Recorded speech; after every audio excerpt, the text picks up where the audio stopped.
Hello my dear student, welcome to my study channel Akshay class से। जितने भी विद्यार्थी 2025 बोर्ड परीक्षा की तैयारी कर रहे हैं उनके लिए यह वीडियो बिल्कुल खास होने वाली है। इस वीडियो में मैं हिंदी का एक पेपर लेकर के आ गया हूं जो कि 24 फरवरी का हूबहू छपने वाला है। प्यारे बच्चों, यह पेपर कल छपेगा, ठीक है। और इसका कोड है 801 MB, ठीक है।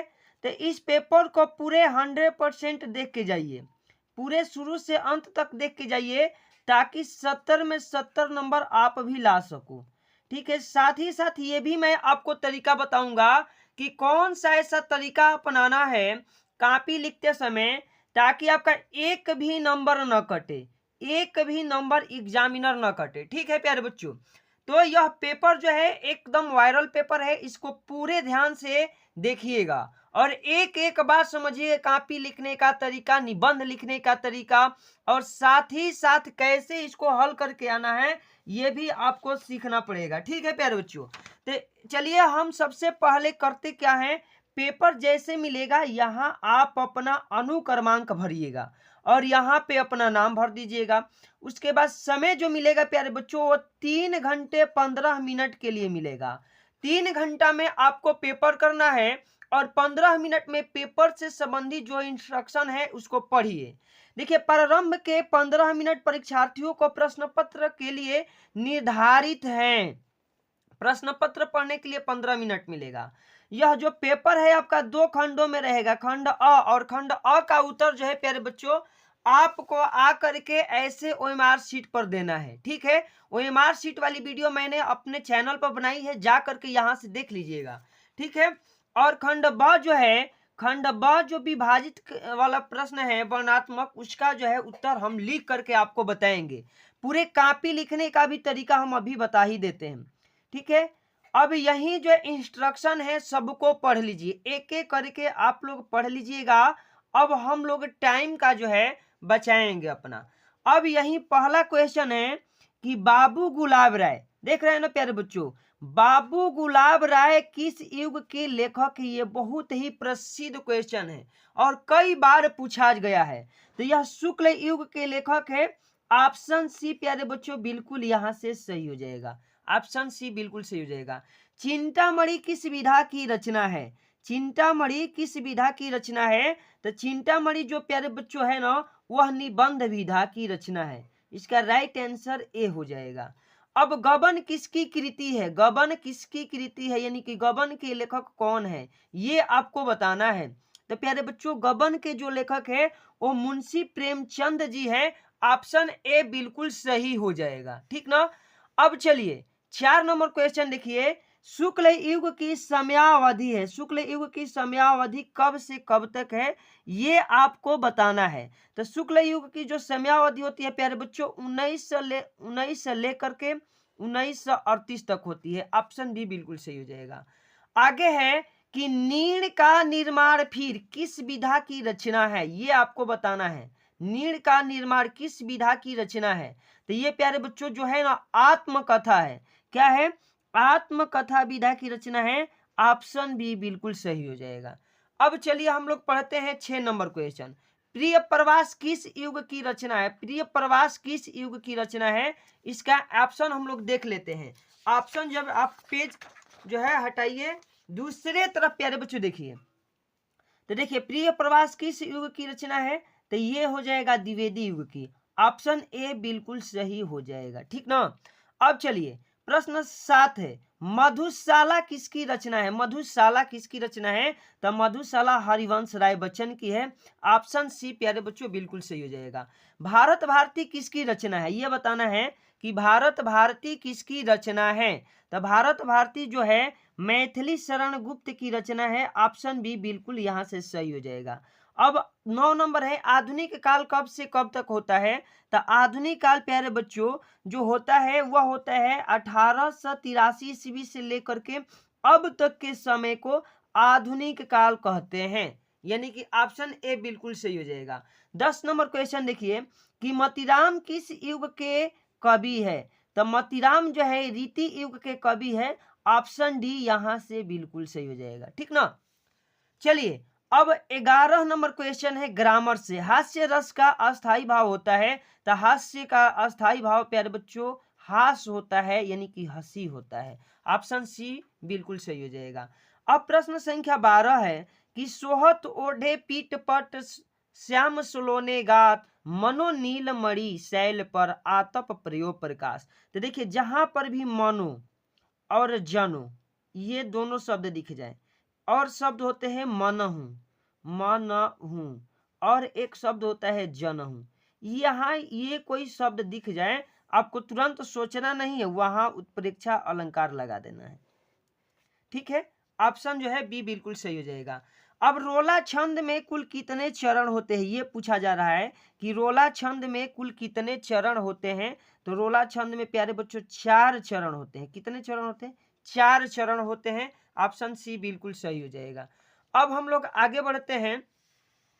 14 नंबर क्वेश्चन देखिए, आकर्षण शब्द में किस उपसर्ग का प्रयोग किया गया है? तो आकर्षण शब्द में आ उपसर्ग का प्रयोग किया गया है, आ उपसर्ग। ठीक है, आकर्षण हमें ऑप्शन डी बिल्कुल सही हो जाएगा। रचना के आधार पर वाक्य के कितने भेद हैं? तो रचना के आधार पर प्यारे बच्चों वाक्य के जो भेद है वो 4 है। ऑप्शन डी बिल्कुल सही हो जाएगा। अब 16 नंबर क्वेश्चन है कि पीताम्बर में कौन सा समास है? पीताम्बर में कौन सा समास है? तो ये पीताम्बर में प्यारे बच्चों बहुव्रीहि समास है। ऑप्शन सी बिल्कुल सही हो जाएगा। अब 17 नंबर क्वेश्चन है कि आंसू का तस्तम रूप है। आंसू का तस्तम रूप है, ये आपको बताना है। तो आंसू का जो तस्तम रूप है प्यारे बच्चों वह है अश्रु। ऑप्शन ए बिल्कुल सही हो जाएगा। ठीक ना। अब चलिए 18 नंबर क्वेश्चन है कि कर्तव्यवाच्य में किसकी प्रधानता होती है? तो कर्तव्यवाच्य में प्यारे बच्चों कर्ता की प्रधानता होती है। ऑप्शन ए बिल्कुल सही हो जाएगा। अब तांभ्य शब्द का वचन एवं विभक्ति बताइए। तो तांभ्यम शब्द में प्यारे बच्चों चतुर्थी विभक्ति और बहुवचन का रूप है। ऑप्शन डी बिल्कुल सही हो जाएगा। निम्नलिखित में से सर्वनाम है, संज्ञा के बदले कौन सा इसमें प्रयोग हो सकता है? तो वह ऑप्शन जो है सी बिल्कुल सही हो जाएगा। ठीक है, अब हम लोग आगे बढ़ते हैं। अब हमारा आ रहा है प्यारे बच्चों वर्णनात्मक प्रश्न। और वर्णनात्मक प्रश्न कितने अंक का है? तो पूरे 50 अंक का है। और 50 में आपको 50 लाना है। पूरे वीडियो में अंत तक बने रहिए, एक एक बात को कला से सीखिए, कैसे आपको लिखना है, क्या करना है, ताकि एक भी नंबर ना कटे। कह रहा है कि यह कोई बात नहीं कि एक स्वभाव और रुचि के लोगों में ही मित्रता हो सकती है।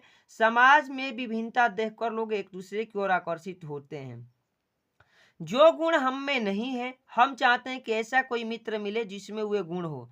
चिंताशील मनुष्य प्रफुल्लित चित्त का साथ ढूंढता है। निर्बल जो है बलि का, धीर है उत्साही का, उच्च आकांक्षा वाला चंद्रगुप्त युक्ति और उपाय के लिए चाणक्य का मुंह ताकता था। नीति विशारद अकबर मन बहलाने के लिए बीरबल की ओर देखता था। या तो इसे करना है और नहीं तो अथवा करके प्यारे बच्चों दिया है, अथवा करके दिया है हे भगवान आला। हे भगवान तब के लिए विपद के लिए इतना आयोजन परम पिता इच्छा के विरुद्ध। तो देखिए किसी एक का जो है क्वेश्चन का हमें आंसर देना है। चलिए हम लोग मित्रता वाले पाठ का ही पहले वाला का कर देते हैं। ठीक है, अब देखिए पहला प्रश्न है कि उपयुक्त गद्यांश का संदर्भ लिखिए। उपयुक्त गद्यांश का संदर्भ देखिए कैसे। पहले तो आपको ये ट्रिक अपनाना है, ये अंडरलाइन ये जो संकेत है ये लिखना है। वर्णनात्मक प्रश्न खंड ब प्रश्नोत्तर संख्या 1 और संकेत लिखिए। यह कोई बात नहीं डॉट डॉट करके की ओर दिखता था। अब लिखिएगा कि प्रस्तुत गद्यांश हमारी पाठ्य पुस्तक हिंदी के गद्य खंड में संकलित मित्रता नामक पाठ से लिया गया है। इसके लेखक आचार्य रामचंद्र शुक्ल जी है। तो पाठ का नाम हो गया मित्रता और लेखक का नाम हो गया आचार्य रामचंद्र शुक्ल। अब कह रहा है कि गद्यांश का रेखांकित अंश की व्याख्या कीजिए। यहां से 2 नंबर और यहां से 2 नंबर, पूरे 6 नंबर हमको मिलेगा। ठीक है, तो व्याख्या में कैसे करना है, कहेगा कि लेखक का कहना है कि ये कोई बात नहीं है कि समाज में एक ही स्वभाव और विचार के लोगों के मध्य मित्रता होती है। समाज में अपने से अलग विचार देखकर लोग आकर्षित हो जाते हैं। इतना लिखने के बाद और 3 नंबर कह रहा है कि लेखक के अनुसार समाज में विभिन्नता देखकर लोग एक दूसरे की ओर क्यों आकर्षित हो जाते हैं। यहाँ लिखा भी है क्योंकि वे चाहते हैं कि कोई ऐसा मित्र मिले जिसमें वे सारे गुण हो। जो उसमें नहीं है। तो इसी बात को हम लोग अपने भाषा में लिख देंगे कि समाज में विभिन्नता देखकर लोग एक दूसरे की ओर आकर्षित हो जाते हैं, क्योंकि वे सोचते हैं कि जो गुण उनमें नहीं है वे गुण उनके मित्र में मिल जाए। तो इस तरह से प्यारे बच्चों 6 का 6 नंबर आपका मिल जाएगा। अथवा वाला है, इसे छोड़ दीजिएगा, कोई एक ही ना करेंगे, दोनों तो करेंगे नहीं। ठीक है, अब हम लोग चलिए आगे बढ़ते हैं। तो आगे बढ़ने के बाद हमारा जो प्रश्न आ रहा है वह आ रहा है 3 नंबर। प्रश्न 3 नंबर क्या कह रहा है? 3 कह रहे हैं 2 नंबर, 2 ही प्रश्न ना आ रहा है जी। चलिए दूसरा का प्रश्न यहाँ ही दिया है कि दिए गए पदांश पर आधारित 3 प्रश्नों के उत्तर दीजिए। चरण कमल बंदो हरिराई, जाकी कृपा पग गिर लोगे, ये वाला है। ठीक ना। अब चलिए आगे क्या लिखा है कि अंधे को सब कुछ दर्शाई, बहिरो सुने गूंगी पुनि बोले, यहाँ अंडरलाइन ये वाला। रंग चले सिर छत्र धराई, ये वाला दोनों। ठीक ना। सूरदास स्वामी करुणामय, बार बार बंदो तिह पाई। तो किसी एक जो है एक ही पद्यांश का आपको उत्तर लिखना है। कह रहे कि उपयुक्त पद्यांश, यहाँ सूरदास दिख गया तो लेखक का नाम तो यहीं से आपका ट्रिक बना करके लिख देना है। इसमें तुलसीदास दिख गया तो ये तो लेखक का नाम तुलसीदास है, अपने मने हो जाएगा। ठीक ना। ये आप लोग ट्रिक जरूर लगाइएगा। अब चलिए अब हम लोग लिखेंगे कैसे। चरण कमल के यहाँ से स्टार्ट था, तो चरण कमल करके डाट डाट बंदो तिह पाई तक लिख लीजिए और संदर्भ में लिखिए जा कि यह पद्यांश श्री सूरदास द्वारा रचित सूर सागर नामक ग्रंथ से हमारी पाठ्य पुस्तक हिंदी के काव्य खंड में संकलित पद शीर्षक से लिया गया है। इतना लिखने के बाद आपको करना है व्याख्या किसका, तो जिसका अंडरलाइन है। बहिरो सुने गूंगी पुनि बोले, रंग चले सिर छत्र धराई। इसका हम लोग लिख देंगे कि कवि सूरदास जी कहते हैं कि श्री कृष्ण के चरणों के प्रभाव से बहरा व्यक्ति सुनने लगता है, गूंगा फिर से बोलने लगता है और दरिद्र भी अपने सिर पर राजतंत्र धारण कर लेता है। अब ये तो 2 हो जाएगा। अब कह रहा है कि उपयुक्त पंक्तियों में कौन सा अलंकार है, ये आपको बताना है। तो उपयुक्त पंक्तियों में कौन सा अलंकार था प्यारे बच्चों, तो रूपक अलंकार है। ये इतना लिख करके छोड़ दीजिएगा। अब हम लोग चलते हैं प्रश्नोत्तर संख्या 3 की तरफ। 3 हमारा क्या है कि दिए गए संस्कृत गद्यांश में से किसी एक का संदर्भ सहित हिंदी में अनुवाद कीजिए। ऐसा नगरी भारतीय संस्कृते संस्कृत भाषाश्च केंद्र स्थलम अस्ति। इत एवं संस्कृत वाङ्मयस्य संस्कृते आलोक सर्वत्र परिष्यन्त। अब एक एक बात हम लोग लिखेंगे। प्रश्नोत्तर संख्या 3 लगाइए, संदर्भ लग जाएगा कि प्रस्तुत गद्यांश हमारी पाठ्य पुस्तक हिंदी के संस्कृत खंड से वाराणसी पाठ से उद्धृत है। ये लिखना है, संस्कृत खंड है तो संस्कृत खंड आपको लिखना जरूरी है। अब हिंदी अनुवाद करिएगा कि यह नगरी भारतीय संस्कृत और संस्कृत भाषा के केंद्र स्थली है। यहीं से संस्कृत के साहित्य संस्कृति का प्रकाश सभी जगह पर फैला हुआ है। यहाँ से ठीक है, सर्वत्र परिष्यंता, आलोक मतलब प्रकाश होता है।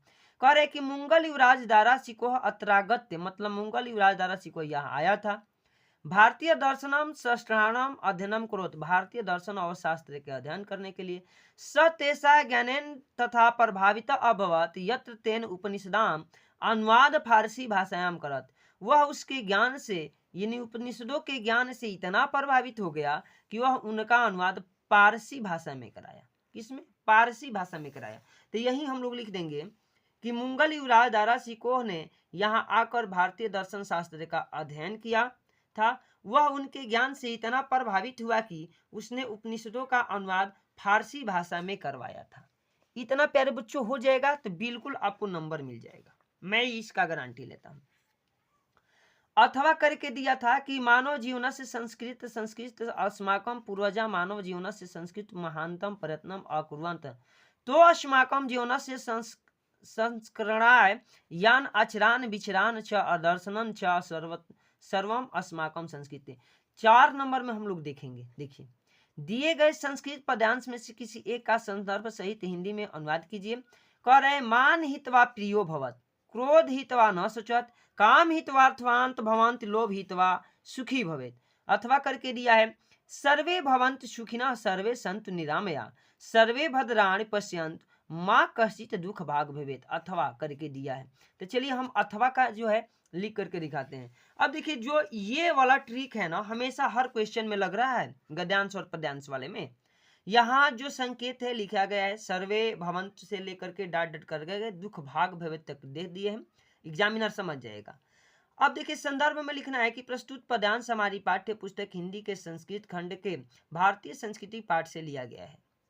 हिंदी अनुवाद कैसे करेंगे? लिखा है कि सर्वे भवन्तु सुखिनः, सर्वे भवन्तु सुखिनः मतलब सभी लोग सुखी हो, सर्वे सन्तु निरामया सभी लोग निरोग हो जाएं, सर्वे भद्राणि पश्यन्तु माँ कश्चित् दुख भाग भवेत् मतलब लिख देना है कि सभी सुखी हो, सभी रोग रहित हो, सभी का कल्याण हो और कोई भी दुख का भागी न बने, यानी दुख न देखे। अब हम लोग आगे बढ़ते हैं प्यारे बच्चों। तो आगे हमारा एक बहुत इंपॉर्टेंट क्वेश्चन आता है खंड काव्य वाला, और खंड काव्य में आपको ट्रिक से लगा करके लिखना है। ट्रिक क्या लगेगा मैं बता दे रहा हूं। अपने पठित खंड काव्य के आधार पर निम्नलिखित प्रश्नों में से एक प्रश्न का उत्तर दीजिए। 3 नंबर का एक ही मिलेगा और 3 नंबर का होगा, एक कोई लिखिएगा। खंड काव्य देखिए तो दिया है मुक्ति दूत, ज्योति जवाहर, मेवाड़ मुकुट, अग्र पूजा, जय सुभाष, मातृभूमि, कर्ण, कर्मवीर भारती, तुमुल, ठीक ना। इसमें से किसी एक को लिखना है। तो देखिए हर जिले का खंड काव्य अलग अलग होता है और 3 नंबर यहाँ से फिक्स मिलता है। करना कुछ नहीं है, किसी एक का जिसका लिखना है एक हेडिंग बनाइएगा और अपने भाषा में आ रहा है तो सटीक लिखिए, नहीं आ रहा है तो कुछ भी बना करके लिख देंगे, नंबर मिल जाएगा। अब हमारा इंपॉर्टेंट प्रश्न ये है 6 नंबर क्वेश्चन है कि दिए गए लेखकों में से किसी एक का जीवन परिचय लिखते हुए उनकी एक प्रमुख रचना का उल्लेख कीजिए। डॉक्टर राजेंद्र प्रसाद, जयशंकर प्रसाद, आचार्य रामचंद्र शुक्ला। तो जीवन परिचय के लिए भी हमने वीडियो बनाया है और इसी चैनल पर बहुत सारे बच्चे, हजारों बच्चे देखे भी हैं। तो अगर आप अभी तक नहीं देखे हैं प्यारे बच्चों तो जा करके देख लीजिएगा, जा करके जीवन परिचय सारा का सारा जो हमने दिया है सब लिखवाया है, एक एक बात हमने लिखवाया है। तो देखिए 6 का कम हम लोग जयशंकर प्रसाद का जीवन परिचय लिखेंगे। जीवन परिचय लिखने का एक बेहतरीन तरीका, संक्षिप्त परिचय लिखना कभी मत भूलिए, लिखिए जरूर। संक्षिप्त परिचय में नाम लिखिए, जन्म लिखिए, पिता का नाम लिखिए, रचनाएं लिखिए और मृत्यु लिखिए। उसके बाद लगाइए हेडिंग, यहीं से उठाइए कि जयशंकर प्रसाद का जन्म काशी, यहाँ लिखा है ना, काशी के एक प्रतिष्ठित वैश्य परिवार में सन 1889 ईस्वी में हुआ था। इनके पिता का नाम देवी प्रसाद तथा माता का नाम मुनि देवी था। बचपन में ही पिता के मृत्यु हो जाने के बाद जयशंकर प्रसाद जी का प्रारंभिक शिक्षा घर पर ही हुई। इन्होंने हिंदी, संस्कृत, उर्दू, फारसी का गहन अध्ययन किया। इनको बचपन से ही अनेक कठिनाइयों का सामना करना पड़ा। ये बात जो है अपने से चढ़ा बढ़ा करके भी कुछ लिखा जाना है, ये बात समझ लीजिए। इनका जीवन बड़ा ही संघर्षशील था। अल्पावस्था से ही क्षय रोग से ग्रस्त होकर के सन 1937 ईस्वी में इनकी मृत्यु हो गई। इसी बात को यहाँ लिखाना है और जो मेन पॉइंट है उसको हाईलाइट करना है, जैसे जन्म का समय, पिताजी के नाम, माताजी के नाम, मृत्यु का कब हुआ, ये रचनाएं। जयशंकर प्रसाद जी की कुछ रचनाएं प्रमुख है। रचनाएं तो बहुत सारी है, जैसे तितली है, कमायनी है, चंद्रगुप्त है, लहर है। कोई एक भी आप लिखते हैं आपको जो है प्यारे बच्चों नंबर मिल जाएगा। ठीक है, एक बात, यदि आप रचना भूल जाते हैं तो इनके द्वारा रचित कोई पाठ का नाम जानते हैं जिसका लिखा है तो वही लिख देंगे, तभी नंबर मिल जाएगा। अब इनका तो हो गया, लेखक का तो हो गया। अब हमारे सामने जो आ रहा है वह आ रहा है प्यारे बच्चों कवि का। नीचे दिए गए कवियों में से किसी एक का जीवन परिचय देते हुए अपनी एक प्रमुख रचना का उल्लेख कीजिए। गोस्वामी तुलसीदास, सुमित्रा नंदन पंत और महाकवि सूरदास जी। तो देखिए अभी मैं गोस्वामी तुलसीदास का यहाँ पे बता दे रहा हूँ। सुमित्रा नंदन पंत और महाकवि सूरदास जी का जीवन परिचय हमने पढ़ा रखा है, ऑलरेडी पढ़ा रखा है। नहीं पढ़े हैं आप चैनल पर जाइए, विजिट कीजिए, बहुत सारी वीडियो डाले हैं, वहां से आप देखिए, तैयार कर लीजिए, टाइम तो है नहीं अब। चलिए लिखेंगे गोस्वामी तुलसीदास। संक्षिप्त परिचय में गोस्वामी तुलसीदास सन, आत्मा राम दुबे, पिता का नाम, माता का नाम, रचनाएं और मृत्यु। लिखिएगा कि गोस्वामी तुलसीदास का जन्म सन 1532 ईस्वी को बादा जिले के राजापुर नामक ग्राम में हुआ था। इनके पिता का नाम आत्माराम दुबे तथा माता का नाम हुलसी था। इनका बचपन का नाम राम बोला था। ये आपको लोग याद रख लीजिएगा। ये सर्वपरिणत ब्राह्मण थे। इनके पिता माता इन्हें बचपन से ही त्याग दिए थे। तब स्वामी नरहरि दास ने इनका पालन पोषण किया। इनका विवाह रत्नौली नामक कन्या से हुआ था। पत्नी से बहुत प्रेम करते थे, लेकिन पत्नी से डांट सुनने के बाद इनके मन में वैराग्य हो गया। इन्होंने वेद वेदांग दर्शन शास्त्र इतिहास आदि की शिक्षा ग्रहण की। इनकी मृत्यु सन 1600 यहाँ देखिए 1623 ईस्वी काशी में हो गई। अब रचनाएं जो है रामचरितमानस, विनय पत्रिका, दोहावली, ये जो है इनका जो है रचना है। तो कोई किसी एक रचना का भी लिख दीजिएगा। देखिए मैंने कितना सटीक लिखा है, ऐसे आप लिखिएगा जा करके, नंबर बिल्कुल नहीं कटेगा। अब जो क्वेश्चन आ रहे हैं प्यारे बच्चों, वह क्वेश्चन हमारे सामने आ रहे हैं, क्वेश्चन संख्या 7, और 7 का एकदम सटीक उत्तर हमने लिख करके आपको बता दिया है। 7 है कि अपनी पाठ्य पुस्तक से कंठस्थ कोई एक श्लोक लिखिए जो इस प्रश्न पत्र में न आया हो और 2 नंबर उठा करके लेके जाइए। ठीक ना, करिएगा क्या, एक श्लोक लिख दीजिएगा। नहीं आता है ना, जो आया उसी का उठा करके लिख दीजिएगा। अगर जो न आए तब प्यारे बच्चों, यदि आ रहा है तो लिखना है। अपदो दूरगामी च साक्षरो न च पंडिता अमुक स्फुट वक्ता चो च यो जनाति सह पंडिता। ये पत्र व्यवहार वाला है ना, पत्र वाला, लेटर वाला, संस्कृत में जो दिया वही वाला है। 8 नंबर है कि निम्नलिखित में से किन्हीं 2 प्रश्नों का उत्तर संस्कृत में दीजिए। भारतीय संस्कृते मूल किम अस्ति, एक तो ये है। दूसरा है कि देखिए प्यारे बच्चों, दूसरा क्या है, दूसरा है कि पुरुष राजा कह आसीत, तीसरा है चंद्रशेखर कह आसीत, और वीरः केन पूज्यते, ये आपको बताना है। तो हमने 2 का उत्तर लिखा है कि चंद्रशेखर प्रसिद्ध क्रांतिकारी देशभक्त च आसीत। चंद्रशेखर प्रसिद्ध क्रांतिकारी और देशभक्त थे। वीरः केन पूज्यते, ये एकदम हर बार दिख रहा है, ये दोनों लोग। तब वीरः वीरेण पूज्यते, वीर जो है वीर के द्वारा ही पूजा जाता है, तो वीरः वीरेण पूज्यते। अब हमारा आएगा निबंध लेखन पर। निबंध लेखन, पर्यावरण संरक्षण के उपाय, आतंकवाद कारण एवं निवारण, जनसंख्या लाभ एवं हानि, नारी सशक्तिकरण, किसी एक पर जो है आपको निबंध लिखना है। चलिए हम नारी सशक्तिकरण पर लिखते हैं। बहुत इंपॉर्टेंट ये निबंध है और हर बार आता भी है। नारी सशक्तिकरण, सबसे पहले निबंध लिखने का मतलब समझिए रूपरेखा। रूपरेखा जो होता है, निबंध कैसे लिखना है, क्या क्या लिखना है, इसमें चर्चा हो जाता है।